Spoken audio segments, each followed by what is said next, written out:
Hello dears, welcome to please attention here. ഇന്നത്തെ ഈ ഒരു വീഡിയോയിൽ നമ്മൾ നോക്കാൻ വേണ്ടിയിട്ട് പോകുന്നത് PSCയുടെ വില്ലേജ് ഫീൽഡ് അസിസ്റ്റന്റ് എക്സാമിൻ്റെ സിലബസ് ആണ്. അപ്പോൾ നമുക്ക് ഡീറ്റെയിൽ ആയിട്ടൊന്ന് നോക്കാം. ആദ്യം തന്നെ പൊതുവിജ്ഞാനം എന്നുള്ളൊരു ഭാഗത്തു നിന്നുള്ള എന്തൊക്കെയാണ് എക്സാമിന് ചോദിക്കുന്നത്, ഏത് ഭാഗത്ത് നിന്നാണ് ക്വസ്റ്റ്യൻസ് വരുന്നത് എന്നൊക്കെ നോക്കാം. ചരിത്രം എന്നുള്ളൊരു ഭാഗത്ത് നിന്ന് 5 മാർക്കിനുള്ള ചോദ്യം ഉണ്ടായിരിക്കും. പിന്നെ ഭൂമിശാസ്ത്രം, ജിയോഗ്രഫി, അതിൽ നിന്ന് 5 മാർക്കിനുണ്ടായിരിക്കും. ധനതത്വശാസ്ത്രം അഥവാ ഇക്കണോമിക്സ് എന്ന് 5 മാർക്കിനുണ്ടായിരിക്കും. ഇന്ത്യൻ ഭരണഘടന 5 മാർക്ക്, കേരളം, ഭരണവും ഭരണ സംവിധാനങ്ങളും 5 മാർക്ക്, ജീവശാസ്ത്രവും പൊതുജനാരോഗ്യവും 6 മാർക്ക്, ഭൗതികശാസ്ത്രം 3 മാർക്ക്, രസതന്ത്രം 3 മാർക്ക്, കല, കായികം, സാഹിത്യം, സംസ്കാരം എന്നിവയിൽ നിന്ന് 5 മാർക്ക്, കമ്പ്യൂട്ടർ അടിസ്ഥാന വിവരങ്ങളിൽ നിന്ന് 3 മാർക്ക്, സുപ്രധാന നിയമങ്ങളുമായി ബന്ധപ്പെട്ട് 5 മാർക്കിനുള്ള ചോദ്യങ്ങൾ ഉണ്ടായിരിക്കും. അപ്പോൾ ഇത്രയും കാര്യങ്ങളാണ് പൊതുവിജ്ഞാനം എന്നുള്ളൊരു ഭാഗത്ത് നിന്ന് ചോദിക്കുന്നത്. അടുത്തതായിട്ട് ആനുകാലിക വിഷയങ്ങളുമായി ബന്ധപ്പെട്ട് 20 മാർക്കിനുള്ള ചോദ്യങ്ങൾ ഉണ്ടായിരിക്കും. അതായത് കറണ്ട് അഫെയർസ് ആണ്. അപ്പം വരുന്ന കറണ്ട് അഫെയർസ് കൃത്യമായിട്ട് നോട്ട് ചെയ്ത് പഠിച്ചിട്ടുണ്ടെങ്കിൽ മാത്രമേ ഈ ഒരു 20 മാർക്ക് നമുക്ക് സ്കോർ ചെയ്യാൻ വേണ്ടിയിട്ട് പറ്റുകയുള്ളൂ. പിന്നെ എന്ന് പറയുന്നത് മൂന്നാമത് വരുന്നത് ലഘുഗണിതവും മാനസിക ശേഷിയും നിരീക്ഷണ പാഠവ പരിശോധനയും എന്നുമായി ബന്ധപ്പെട്ട്, അതായത് ഗണിതവുമായി ബന്ധപ്പെട്ടതാണ്. അതിൽ നിന്ന് 10 മാർക്കിനുള്ള ക്വസ്റ്റ്യൻസ് ആണ് ഉണ്ടായിരിക്കുക. പിന്നെ വരുന്നത് ജനറൽ ഇംഗ്ലീഷ് ആണ്. ജനറൽ ഇംഗ്ലീഷിൽ നിന്നും 10 മാർക്കിനുള്ള ക്വസ്റ്റ്യൻസ് ഉണ്ടായിരിക്കും. പിന്നെ വരുന്നത് പ്രാദേശിക ഭാഷകളാണ്. ഇപ്പം നമുക്ക് മലയാളം ആയതുകൊണ്ട് തന്നെ 10 മാർക്കിന് മലയാളത്തിൽ നിന്നുള്ള ക്വസ്റ്റ്യൻസ് ഉണ്ടായിരിക്കും. ഇനി പ്രാദേശിക ഭാഷകൾ വേറെ, മലയാളം അല്ലെങ്കിൽ കന്നഡ, തമിഴ് അങ്ങനെയൊക്കെ ആണെങ്കിലും ഏതാണോ നമ്മുടെ പ്രാദേശിക ഭാഷ അതിൽ നിന്ന് 10 മാർക്കിനുള്ള ക്വസ്റ്റ്യൻസ് ആണ് ഉണ്ടായിരിക്കുക. ഇനി നമുക്കിതിൻ്റെ ഡീറ്റെയിൽ ആയിട്ടൊന്ന് നോക്കാം. പൊതുവിജ്ഞാനം എന്നുള്ള ഭാഗത്ത് നമ്മൾ ഒരുപാട് മേഖലകൾ കണ്ടു അല്ലേ. അപ്പോൾ അതിൽ ആദ്യം തന്നെ ചരിത്രത്തിൽ നിന്ന് 5 മാർക്കാണെന്ന് പറഞ്ഞു. അപ്പോൾ ഈ ചരിത്രത്തിൽ നിന്നുള്ള 5 മാർക്ക് ഏതൊക്കെ ഭാഗത്ത് നിന്നുള്ള ക്വസ്റ്റ്യൻസിലൂടെയാണ് വരുന്നത് എന്ന് നോക്കാം. അതിൽ ചരിത്രം തന്നെ കേരളം, ഇന്ത്യ, അതുപോലെ ലോകം എന്നിങ്ങനെ 3ആയിട്ട് കൊടുത്തിട്ടുണ്ട്. അതിൽ കേരളത്തിൽ നിന്നുള്ളത് യൂറോപ്യന്മാരുടെ വരവ്, യൂറോപ്യന്മാരുടെ സംഭാവന, മാർത്താണ്ഡവർമ്മ മുതൽ ശ്രീ ചിത്തിര തിരുനാൾ വരെ തിരുവിതാംകൂറിൻ്റെ ചരിത്രം, സാമൂഹ്യ മത നവോത്ഥാന പ്രസ്ഥാനങ്ങൾ, കേരളത്തിലെ ദേശീയ പ്രസ്ഥാനങ്ങൾ, കേരള ചരിത്രത്തിൻ്റെ സാഹിത്യ സ്രോതസ്സുകൾ, ഐക്യ കേരള പ്രസ്ഥാനം, 1956 ശേഷമുള്ള കേരളത്തിൻ്റെ സാമൂഹ്യ രാഷ്ട്രീയ ചരിത്രം. ഇത്രയും ഭാഗത്ത് നിന്ന്, കേരളവുമായി ബന്ധപ്പെട്ട ഇത്രയും ഭാഗത്ത് നിന്നും ക്വസ്റ്റ്യൻസ് ഉണ്ടായിരിക്കും. പിന്നെ വരുന്നത് ഇന്ത്യയിൽ നിന്നുള്ളതാണെങ്കിൽ രാഷ്ട്രീയ ചരിത്രം, ബ്രിട്ടീഷ് ആധിപത്യം, 1ാം സ്വാതന്ത്ര്യ സമരം, ഇന്ത്യൻ നാഷണൽ കോൺഗ്രസിന്റെ രൂപീകരണം, സ്വദേശി പ്രസ്ഥാനം, സാമൂഹ്യ പരിഷ്കരണ പ്രസ്ഥാനങ്ങൾ, വർത്തമാന പത്രങ്ങൾ, സ്വാതന്ത്ര്യ സമര ചരിത്രകാലത്തെ സാഹിത്യവും കലയും, സ്വാതന്ത്ര്യ സമരവും മഹാത്മാഗാന്ധിയും, ഇന്ത്യയുടെ സ്വതന്ത്രാനന്തര കാലഘട്ടം, സംസ്ഥാനങ്ങളുടെ പുനഃസംഘടന, ശാസ്ത്ര വിദ്യാഭ്യാസ സാങ്കേതിക മേഖലയിലെ പുരോഗതി, വിദേശ നയം. ഇത്രയും ഭാഗത്ത് നിന്നുള്ള ക്വസ്റ്റ്യൻസ് ഉണ്ടായിരിക്കും. പിന്നെയുള്ളത് ലോകമാണ്. ഇംഗ്ലണ്ടിലെ മഹത്തായ വിപ്ലവം, അതായത് ഗ്രേറ്റ് റെവല്യൂഷൻ. പിന്നെ വരുന്നത് അമേരിക്കൻ സ്വാതന്ത്ര്യ സമരം, ഫ്രഞ്ച് വിപ്ലവം, റഷ്യൻ വിപ്ലവം, ചൈനീസ് വിപ്ലവം, 2ാം ലോക മഹായുദ്ധാനന്തര രാഷ്ട്രീയ ചരിത്രം, ഐക്യരാഷ്ട്ര സംഘടന, മറ്റ് അന്താരാഷ്ട്ര സംഘടനകൾ. ഇത്രയും ഭാഗത്ത് നിന്ന്, അതായത് ചരിത്രത്തിനെ 3ആയിട്ടില്ലേ, കേരളം, ഇന്ത്യ, ലോകം എന്നിങ്ങനെ തിരിച്ചിട്ടുണ്ട്. ഇത്രയും ഒരു ഭാഗത്ത് നിന്ന് 5 മാർക്കിനുള്ള ക്വസ്റ്റ്യൻസ് ആണ് ഉണ്ടായിരിക്കുക. അപ്പോൾ ഇത്രയും കാര്യങ്ങൾ ഡീറ്റെയിൽ ആയിട്ട് പഠിച്ചിട്ടുണ്ടെങ്കിൽ മാത്രമേ ഈ ഒരു ഭാഗത്ത് നിന്ന് ചരിത്രവുമായി ബന്ധപ്പെട്ട് 5 മാർക്ക് നമുക്ക് സ്കോർ ചെയ്യാൻ വേണ്ടിയിട്ട് സാധിക്കുകയുള്ളൂ. അടുത്തത് പൊതുവിജ്ഞാനത്തിൽ നിന്ന് ചരിത്രം കഴിഞ്ഞാൽ പിന്നെ വരുന്നത് ഭൂമിശാസ്ത്രമാണ്. ഭൂമിശാസ്ത്രത്തിൽ നിന്നും 5 മാർക്കിനുള്ള ചോദ്യങ്ങൾ ഉണ്ടായിരിക്കും. അപ്പോൾ ഏതൊക്കെ ഭാഗത്ത് നിന്നാണ് ചോദ്യങ്ങൾ വരുന്നത് എന്നുള്ളത് നോക്കാം. ഭൂമിശാസ്ത്രത്തിന്റെ അടിസ്ഥാന തത്വങ്ങൾ, ഭൂമിയുടെ ഘടന, അന്തരീക്ഷം, പാറകൾ, ഭൗമോപരിതലം, അന്തരീക്ഷമർദ്ദവും കാറ്റും, താപനിലയും ഋതുക്കളും, ആഗോള പ്രശ്നങ്ങൾ, ആഗോള താപനം, വിവിധ തരം മലിനീകരണങ്ങൾ, മാപ്പുകൾ, ടോപ്പോഗ്രഫിക് മാപ്പുകൾ, അടയാളങ്ങൾ, വിദൂര സംവേദനം, ഭൂമിശാസ്ത്രപരമായ വിവര സംവിധാനം, മഹാസമുദ്രങ്ങൾ, സമുദ്രചലനങ്ങൾ, ഭൂഖണ്ഡങ്ങൾ, ലോകരാഷ്ട്രങ്ങളും അവയുടെ സവിശേഷതകളും.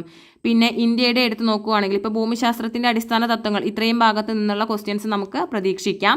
പിന്നെ വരുന്നത് ഇന്ത്യയിൽ എടുത്ത് നോക്കുകയാണെങ്കിൽ ഇന്ത്യയുടെ ഭൂപ്രകൃതി, സംസ്ഥാനങ്ങൾ, അവയുടെ സവിശേഷതകൾ, ഉത്തരപർവ്വത മേഖല, നദികൾ, ഉത്തര മഹാസമതലം, ഉപദ്വീപീയ പീഠഭൂമി, തീരദേശം, കാലാവസ്ഥ, സ്വാഭാവിക സസ്യപ്രകൃതി, കൃഷി, ധാതുക്കളും വ്യവസായവും, ഊർജ്ജ സ്രോതസ്സുകൾ, റോഡ്, ജല, റെയിൽ, വ്യോമഗതാഗത സംവിധാനങ്ങൾ. ഇത്രയും ഭാഗത്ത് നിന്നുള്ള ക്വസ്റ്റ്യൻസ് നമുക്ക് എക്സ്പെക്ട് ചെയ്യാം.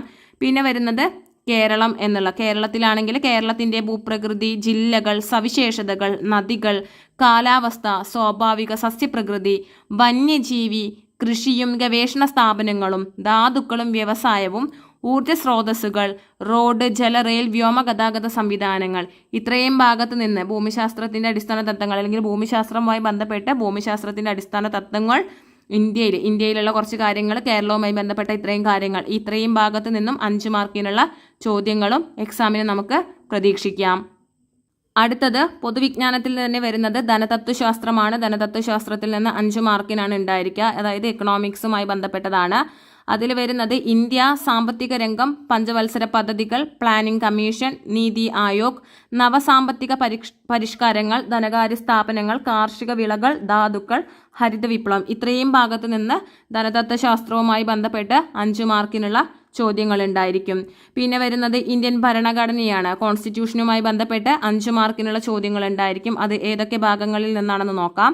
ഭരണഘടനാ നിർമ്മാണ സമിതി, ആമുഖം, പൗരത്വം, മൗലികാവകാശങ്ങൾ, നിർദ്ദേശക തത്വങ്ങൾ, മൗലിക കടമകൾ, ഗവൺമെന്റിന്റെ ഘടകങ്ങൾ, പ്രധാനപ്പെട്ട ഭരണഘടനാ ഭേദഗതികൾ അവിടെ കൊടുത്തിട്ടുണ്ട്. പിന്നെ 42, 44, 52, 73, 74, 86, 91 ഇത്രയും ഇമ്പോർട്ടൻ്റ് ആയിട്ടുള്ള ഭരണഘടനാ ഭേദഗതികളുണ്ട്.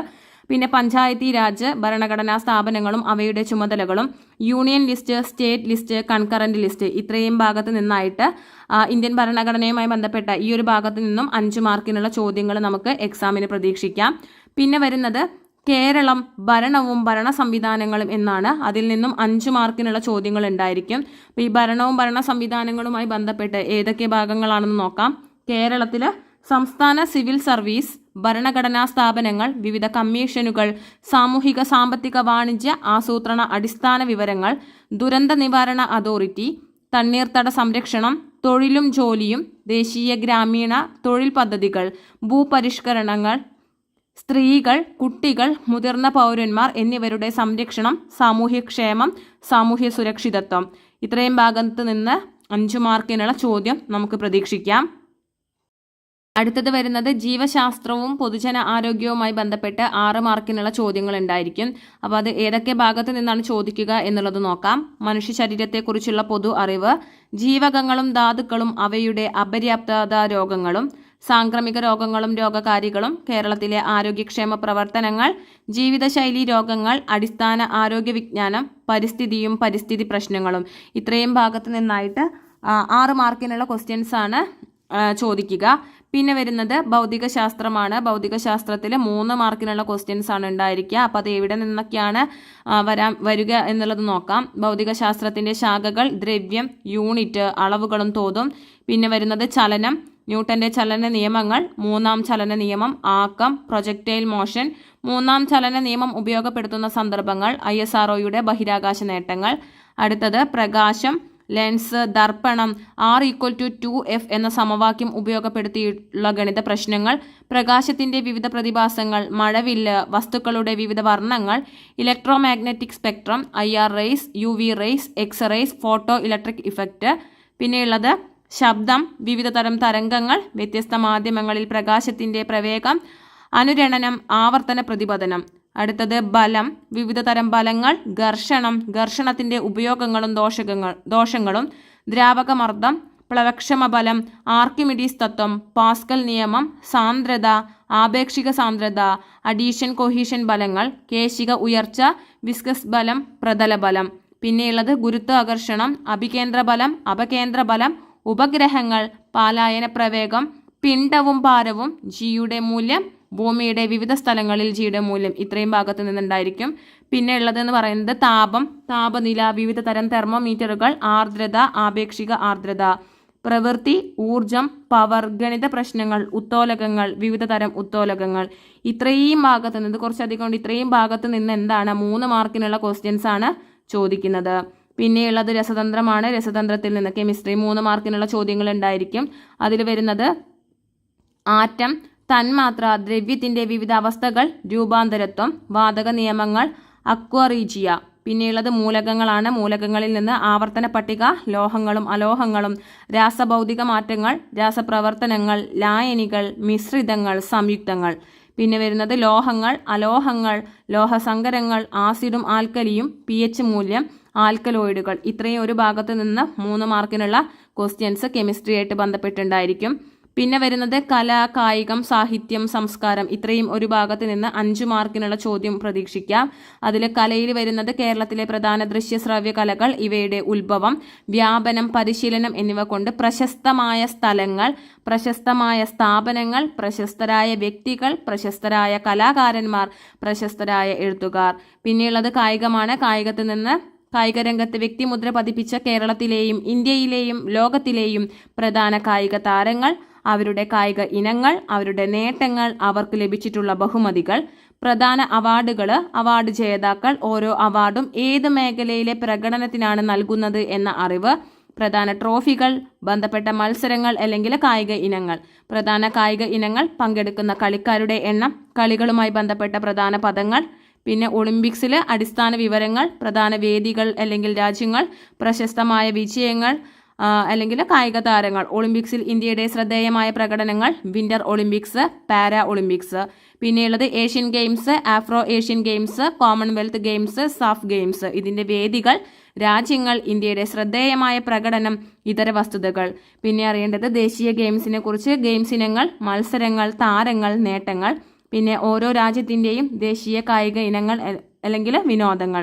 പിന്നെയുള്ളത് സാഹിത്യമാണ്. സാഹിത്യത്തിൽ നിന്ന് മലയാളത്തിലെ പ്രധാന സാഹിത്യ പ്രസ്ഥാനങ്ങൾ, ആദ്യ കൃതികൾ, കർത്താക്കൾ, ഓരോ പ്രസ്ഥാനത്തിലെയും പ്രധാന കൃതികൾ, അവയുടെ കർത്താക്കൾ, എഴുത്തുകാർ, തൂലികാനാമങ്ങൾ, അപരനാമങ്ങൾ, കഥാപാത്രങ്ങൾ, കൃതികൾ, പ്രശസ്തമായ വരികൾ, കൃതികൾ, എഴുത്തുകാർ, മലയാള പത്രപ്രവർത്തനത്തിൻ്റെ ആരംഭം, തുടക്കം കുറിച്ചവർ, ആനുകാലികങ്ങൾ, പ്രധാനപ്പെട്ട അവാർഡുകൾ അല്ലെങ്കിൽ ബഹുമതികൾ അല്ലെങ്കിൽ അവാർഡിന് അർഹരായിട്ടുള്ള എഴുത്തുകാർ, അവരുടെ കൃതികൾ, ജ്ഞാനപീഠം നേടിയ മലയാളികൾ, അനുബന്ധ വസ്തുതകൾ, മലയാള സിനിമയുടെ ഉത്ഭവം, വളർച്ച, നാഴികക്കല്ലുകൾ, പ്രധാന സംഭാവന നൽകിയവർ, മലയാള സിനിമയും ദേശീയ അവാർഡും.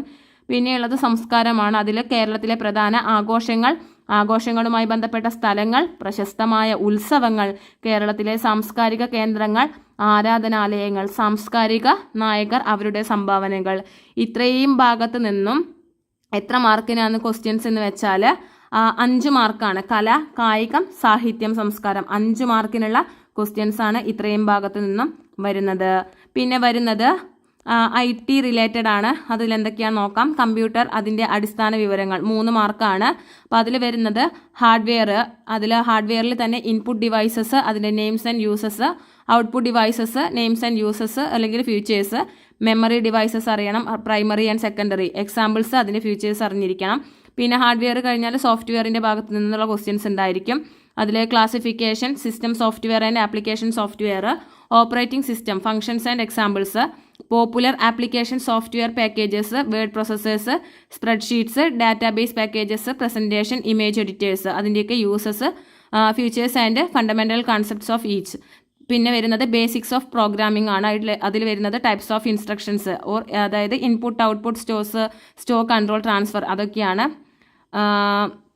പിന്നെയുള്ളത് കമ്പ്യൂട്ടർ നെറ്റ്വർക്ക്സ് ആയിട്ട് ബന്ധപ്പെട്ടുള്ള ക്വസ്റ്റ്യൻസ് ഉണ്ടായിരിക്കും. അതിൽ വരുന്നത് types of network, LAN, WAN, MAN, features and applications area, network ഡിവൈസസിൽ media, switch, hub, router, bridge, gateway, uses of each, ഇതിൻ്റെയൊക്കെ ഉണ്ടായിരിക്കും. പിന്നെ വരുന്നത് ഇൻ്റർനെറ്റുമായിട്ട് ബന്ധപ്പെട്ടിട്ട് സർവീസസ്, www, പിന്നെ email, search engines, examples and purposes, social media, examples and features, web designing, browser, HTML, basics only. പിന്നെ governance. പിന്നെ വരുന്നത് cyber crimes and cyber laws ആണ്. Types of crimes, awareness level, പിന്നെ IT act and other laws, അതായത് awareness ലെവലുള്ള questions. ഇത്രയും ഭാഗത്ത് നിന്നും 3 മാർക്കിനുള്ള questions IT ആയിട്ട് ബന്ധപ്പെട്ടിട്ട്, കമ്പ്യൂട്ടറായിട്ട് ബന്ധപ്പെട്ട് ബേസിക് ആയിട്ടുള്ള വിവരങ്ങളാണ് അതിൽ നിന്നുള്ള ക്വസ്റ്റ്യൻസ് ഉണ്ടായിരിക്കും. സുപ്രധാന നിയമങ്ങൾ എന്നുള്ള ഭാഗത്ത് നിന്ന് 5 മാർക്കിനുള്ള ക്വസ്റ്റ്യൻസ് ഉണ്ടായിരിക്കും. അപ്പോൾ അതിൽ വരുന്നത് right to information act, information exempted, constitution of information commissions, powers and functions, then protection of consumers, rights of consumers, Then law for the protections of vulnerable sections, protection of civil rights, atrocities against SC or ST, National Commission for SC or ST, Kerala State SC or ST Commission, National and State Minority Commission, National Human Rights Commission and State Human Rights Commission, protection of senior citizen. Then protection and safeguarding of women, offences affecting public decency and morals, National and State Commission for Women, the Protection of Women Act 2005, then protection and safeguards of children, protection of children from sexual offences act 2012, അതായത് POCSO ആണ് 2012 act. അപ്പോൾ ഇത്രയും ഭാഗത്ത് നിന്നും 5 മാർക്കിനുള്ള ചോദ്യങ്ങൾ സുപ്രധാന നിയമങ്ങളുമായിട്ട് ബന്ധപ്പെട്ടിട്ട് ചോദിക്കും. പിന്നെ വരുന്നത് ആനുകാലിക വിഷയവുമായി ബന്ധപ്പെട്ട് 20 മാർക്കിനുള്ള ക്വസ്റ്റ്യൻസ് ഉണ്ടായിരിക്കും. അപ്പം ആനുകാലിക വിഷയങ്ങൾ കറണ്ട് അഫയേഴ്സുമായി ബന്ധപ്പെട്ട് നല്ലൊരു ധാരണ ഉണ്ടായിരിക്കണം. പിന്നെ വരുന്നത് ലഘുഗണിതവും മാനസിക ശേഷിയും നിരീക്ഷണ പാഠവും പരിശോധനയുമാണ്. ആ ഒരു ഭാഗത്തിൽ ആദ്യം ലഘുഗണിതത്തിൽ നിന്നും 5 മാർക്കിനുള്ള ക്വസ്റ്റ്യൻസ് ഉണ്ടായിരിക്കും. അപ്പോൾ അതിൽ വരുന്നത് സംഖ്യകളും അടിസ്ഥാന ക്രിയകളും ഭിന്നസംഖ്യകളും ദശാംശ സംഖ്യകളും ശതമാനം ലാഭവും നഷ്ടവും സാധാരണ പലിശയും കൂട്ടുപലിശയും അംശബന്ധവും അനുപാതവും സമയവും ദൂരവും സമയവും പ്രവൃത്തിയും ശരാശരി കൃത്യംഗങ്ങൾ ജാമിതീയ രൂപങ്ങളുടെ ചുറ്റളവ് വിസ്തീർണം വ്യാപ്തം തുടങ്ങിയവ പ്രോഗ്രഷനുകൾ. ഇത്രയും ഭാഗത്ത് നിന്ന് 5 മാർക്കിനുള്ള ക്വസ്റ്റ്യൻസ് ഉണ്ടായിരിക്കും. പിന്നെ വരുന്നത് മാനസിക ശേഷിയും നിരീക്ഷണ പാഠവ പരിശോധനയും എന്നുള്ളൊരു ഭാഗം ബാക്സിൽ വരുന്നുണ്ട്. അതിൽ നിന്നും 5 മാർക്കിനുള്ള ക്വസ്റ്റ്യൻസ് ഉണ്ടായിരിക്കും. അപ്പോൾ അതിൽ വരുന്നത് ശ്രേണികൾ, സംഖ്യാശ്രേണികൾ, അക്ഷരശ്രേണികൾ, ഗണിത ചിഹ്നങ്ങൾ ഉപയോഗിച്ചുള്ള പ്രശ്നങ്ങൾ, സ്ഥാനനിർണ്ണയ പരിശോധന, സമാന ബന്ധങ്ങൾ, ഒറ്റയാനെ കണ്ടെത്തുക, സംഖ്യാവലോകന പ്രശ്നങ്ങൾ, കോഡിങ്ങും ഡീകോഡിങ്ങും, കുടുംബ ബന്ധങ്ങൾ, ദിശാവബോധം, ക്ലോക്കിലെ സമയവും കോണളവും, ക്ലോക്കിലെ സമയവും പ്രതിബിംബവും, കലണ്ടറും തീയതിയും, ക്ലറിക്കൽ ശേഷി പരിശോധിക്കുന്നതിനുള്ള ചോദ്യങ്ങൾ. ഇത്രയും ഭാഗത്ത് നിന്ന് ഈ ഒരു ഭാഗത്ത് നിന്നും 5 മാർക്ക്. അങ്ങനെ മാനസിക ശേഷിയും നിരീക്ഷണ പാഠവും പരിശോധനയിൽ നിന്നുള്ള 5 മാർക്കും അതുപോലെ തന്നെ ലഘുഗണിതത്തിൽ നിന്നുള്ള 5 മാർക്കുമായിട്ട് ഗണിതത്തിലെ 10 മാർക്കിനുള്ള ക്വസ്റ്റ്യൻസും വില്ലേജ് ഫീൽഡ് അസിസ്റ്റന്റ് എക്സാമിന് ഉണ്ടായിരിക്കുന്നതാണ്. അപ്പോൾ ഇത്രയും കാര്യങ്ങൾ ഡീറ്റെയിൽ ആയിട്ട് പഠിച്ചു കഴിഞ്ഞിട്ടുണ്ടെങ്കിൽ മാത്രമേ നമുക്ക് വില്ലേജ് ഫീൽഡ് അസിസ്റ്റന്റ് എക്സാമിൽ സ്കോർ ചെയ്യാൻ വേണ്ടിയിട്ട് സാധിക്കുകയുള്ളൂ. അപ്പോൾ കൃത്യമായിട്ട് സിലബസിൻ്റെ അടിസ്ഥാനത്തിൽ പഠിച്ചു പോകുന്ന ഒരാൾക്ക് പ്രീവിയസ് ക്വസ്റ്റ്യൻസും കാര്യങ്ങളൊക്കെ വെച്ചിട്ടൊന്ന് കമ്പയർ ചെയ്ത് പഠിച്ചു പോവുക. അപ്പോൾ ഈ ഒരു സിലബസ് ബേസിൽ പോകുന്ന ഒരാൾക്ക് എന്തായാലും ഈ ഒരു എക്സാമിന് സ്കോർ ചെയ്യാൻ വേണ്ടിയിട്ട് സാധിക്കുന്നതാണ്. അപ്പം എന്തായാലും വില്ലേജ് ഫീൽഡ് അസിസ്റ്റന്റ് എക്സാമിനുള്ള തയ്യാറെടുപ്പുകളൊക്കെ തുടങ്ങേണ്ട സമയം ആയിട്ടുണ്ട്. അപ്പം തയ്യാറെടുക്കുന്ന എല്ലാ ഉദ്യോഗാർത്ഥികൾക്കും all the best and thank you for watching.